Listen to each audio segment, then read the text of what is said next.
I'm speaking today with Martin Stirling, who is the director of a video called Everything Is Not Awesome, that was done for Greenpeace through a company in the UK called Don't Panic. Yes, it, I'm sure, makes reference to Douglas Adams. Martin, welcome. Hello, thanks for having me. Tell me about the origin of the concept for the Greenpeace video, Everything Is Not Awesome. Okay, so I was approached by the agency Don't Panic with the concept already in hand, which was by Richard Beer. It was his idea. He wrote it, and we worked together on how it should unfold, so to speak, in terms of the characters and the animals and the references that are in there. But essentially, one of the springboards or inspirations, amongst all the Lego videos on YouTube, was this sort of fly-through diorama that was so effectively used in the Halo campaign. I think it was Halo 3. It was called Believe, and it was a really beautiful piece of film. And we felt like that, with the added element of oil destroying this sort of beautiful, pristine landscape, would be quite evocative. And so that's how it started. How difficult was it to film? And I guess as part of that, I want to get a sense of how big the diorama was. Was it a bunch of little pieces put together, or was it one large thing? There was quite a large diorama. I wanted it to be massive. Like, if we could, I would have had it, fill a swimming pool. But we were sort of constrained, and the full size of the diorama was about, I would say, about 12 feet by about 15 feet, and that was one large piece. And then there were sort of smaller segments to give us a sort of perspective in the background. So when the camera is doing those swoops, you get this parallax effect of it seeming like there was a deeper perspective than there really was. So there's a bit of camera trickery and also a pretty large build. So it's quite a large diorama still. And what did you use for ooze? I suspect that wasn't real oil. So what did you use to mimic oil?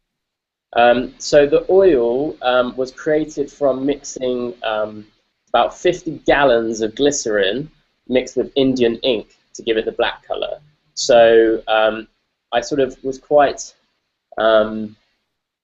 specific on how I wanted it to look and the way I wanted it to move. I wanted it to feel really viscous and ooze over those the bits of the bricks, and so Andy Gent, who was the production designer, rather brilliantly designed the diorama, but also created this mixture which gave us the perfect look and movement for the oil. I suppose it's relatively easy to direct those little characters. They're not going to flub their lines or such. But did you run into problems where they got covered with oil and the shot wasn't quite right and you had to send them all off for a little Lego shower, clean up, come back, we'll try it again? It was quite a relief, actually, not to be working with actors for once. I normally work with actors, and I just finished a huge project where it was quite heavy-handed with direction with actors. So I felt, oh, this is going to be great. No, just a very small sort of set with plastic figures. And actually, we came up with a solution that meant we wouldn't have to spend lots of time, taking them off for mini showers in between takes. And so we treated the whole set with a super hydrophobic chemical, which basically meant none of the oil stuck to the set. It just slid right off. Which actually looks quite impressive, and there is a behind the scenes which is being released hopefully in the next week, and you'll be able to see how that was built and conceived and the way it moves and falls just straight back off the set with no cleaning needed. There's a tanker truck which is shown, which has the Shell logo on it, and that is an actual Lego piece. But was it a bit disingenuous to stick the Shell flag on the oil rig? Because if I'm not mistaken, that actually comes from an oil rig that is tied into Pixar's Cars in Lego.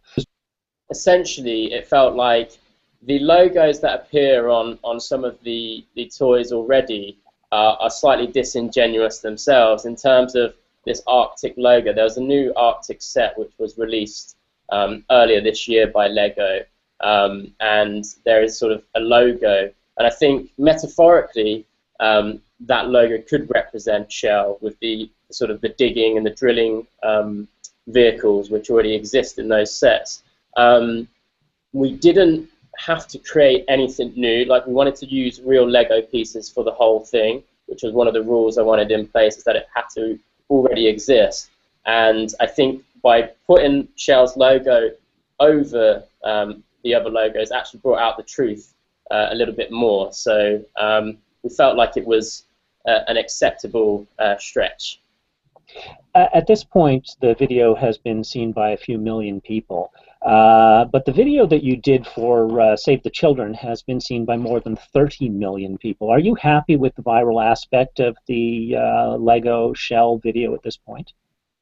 Absolutely, yeah. I think anything which kind of, I would say, reaching that amount of people is a success. And you know, over 30 million people for Save the Children is a huge number, and just as worthy a message. So I wouldn't say I was disappointed by the 4 million views it has by any means. On July 11th, the video was taken down by YouTube after a request from Warner Brothers, and I'm assuming that that had to do with the copyright of the song as opposed to the logos that appear in it.